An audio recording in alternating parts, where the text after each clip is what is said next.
Hi అండి. ఈరోజు Sunday కదా మా స్పెషల్ చూపిస్తారండి.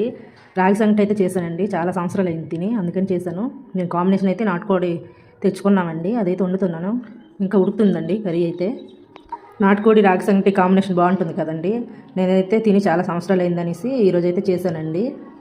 అలాగే నాటుకోడి కూరతోనే దాని కాంబినేషన్ బాగుంటుందండి. లేదంటే పచ్చి పులుసుతో కూడా తింటారు చాలామంది. మా చిన్నప్పుడు అయితే అలాగే తినేవాళ్ళమండి. నాటుకోడిలో మసాలాలు గట్ట ఏమి వేయలేదండి. మామూలుగా ఉల్లిపాయ ముక్కలు గట్ట చిన్నగా కోసేసి అల్లం వెల్లిపాయ పేస్ట్ వేసి అయితే గ్రేవీ లాగా అయితే వండుతున్నానండి. కొంచెం కారం ఎక్కువ వేసుకోవాలండి.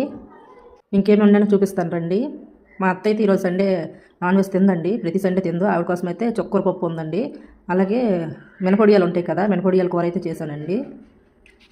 చాలా బాగుంటుందండి మినపొడియాల కూర. మినపొడియాల కూరతో రసం అయితే చేశానండి. రసం చూడండి, కొంచెం పోపు మాడిపోయిందండి. రసం చేశాను కాంబినేషన్. అలాగే వైట్ రైస్ కూడా చేశానండి. రాగి సంకటి తింటేనే పొట్ట ఫుల్ అయిపోతుంది. ఇంక వైట్ రైస్ అయితే చాలా వండేస్తానండి చూసుకోకుండా. ఇదైతే నైట్కి అయితే సరిపోతుంది, మరి ఏం వండుకోవడం అవసరం లేదు. నాటుకోడి కూర అయితే ఒక పక్కన అయితే ఉడికిపోయిందండి. నేనైతే ఇప్పుడు వేసుకొని తినేస్తానండి. లంచ్ టైం అయింది కదా. చూడండి కూర అయితే ఉడికిపోయింది. ఇప్పుడైతే నేనైతే వేసుకొని తినేస్తానండి. ఎలాగో ఇల్లు క్లీనింగ్లు గట్టి మొదలు పెట్టాను కదండి, అందుకే కొంచెం తొందరగా తినేసి ఇల్లు క్లీనింగ్లు అయితే చేసేస్తానండి. గొండు వేసుకున్నాను. రాగి సంగటి అయితే చాలా బాగా వచ్చిందండి. నేను ఇది సెకండ్ టైం చేయడం, వస్తుందా రాదనుకుని ట్రై చేశానండి. చాలా బాగా వచ్చింది. కాంబినేషన్ సూపర్ ఉందండి. మీరు కూడా ట్రై చేయండి.